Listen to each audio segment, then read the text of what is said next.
Hi guys, welcome back. Hey, this time I'm going to show you how to take down the Shadows of Yarnham. Okay, so starting in the Forbidden Woods. This is going to very quickly, as you can see it's sped up, and I'll try not to talk too quickly, show you how to get there. Now basically stick to the cobbled path from the lamp there, just keep following it, and it also heads downhill. Just take a little detour at this point if you aren't going to go and kill everything, just because there's a few of those snaky type things and one very big one. So keep following this cobbled path until you come all the way to the lake at the bottom, the water at the bottom. Turn right and keep going. Just go past these guys, unless you want to kill them, of course, get some points while you're going, but you're probably going to lose them the first time you do this, because at this destination where the Shadows of Yarnham are, you will die a couple of times. It is very, very difficult to get through until you're used to, or you have got a method of taking these guys on. I personally probably took about 3-4 goes at it. I think this is probably my 5th try. Now, there are 3 of these guys. They all have different abilities, different skills. One of them will throw these 3 flaming bolts at you. That's this guy here. He moves pretty slowly, and because he's got a ranged attack, I would say you want to take him out first. There's no harm in doing some damage to the other guys along the way, because once you kill one of them, the other 2 will power up, and they'll have different abilities that make them much harder to kill, much more difficult enemies. So take a couple of shots at those guys while you can. But as I said, concentrate on the ranged guy.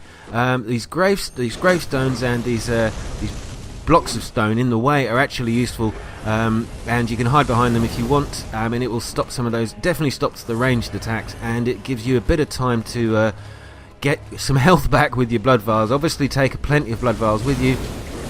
Here I'm using the hunter axe, the extended version, to do some power kills. There we go. So that guy taken down in about 5 powerful strikes.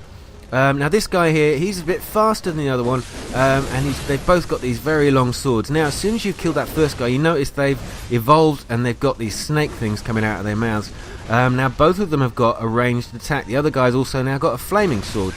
Now you see there I got struck by an extended sort of snake-like sword, which is I guess the point. These guys are affiliated with snakes, as are most of the enemies in this area, but you want to pretty much lock onto them and try and take a bit of damage off both of the remaining 2 while you go. There is a very good reason for that, especially at the end. Now I don't know, this is the first time I managed to get this far with it, so I don't know exactly what the other one will do when he evolves for the second time. But I'll show you what happens when this guy that's beating me up now does. The guy with the flaming sword can also breathe fire at you, so kind of good idea to get him out of the way. And then you're concentrating on this one guy at the end. It's pretty tricky. All you have to do is keep remembering to roll out of the way, and as soon as one of them has launched that sort of that lunge attack, that snake-like sword attack, roll out the way, because they will repeat it a couple of times, and that can take you out.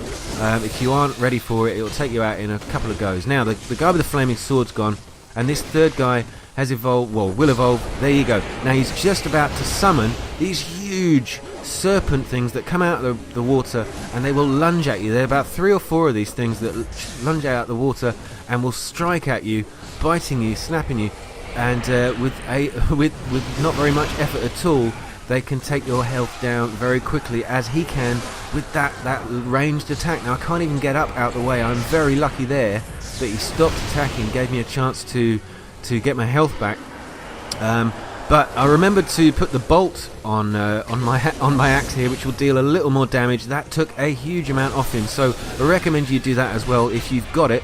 And there you go. So that's it. Prey slaughtered. Don't forget to light the lamp when you're in the area. This will give you a blood rapture. It's another one of those perks that you can get. And once you've lit the lamp, that's it. You've got a door open at the back there that takes you into the next section of the map. Okay guys, return to Hunter's Dream if you want. Use those points, level up again, or just head straight on and into Suicide. The next area is pretty tricky. Okay guys, hope you enjoyed that video and it was helpful to some of you if you haven't yet beaten this foe. Very tricky one.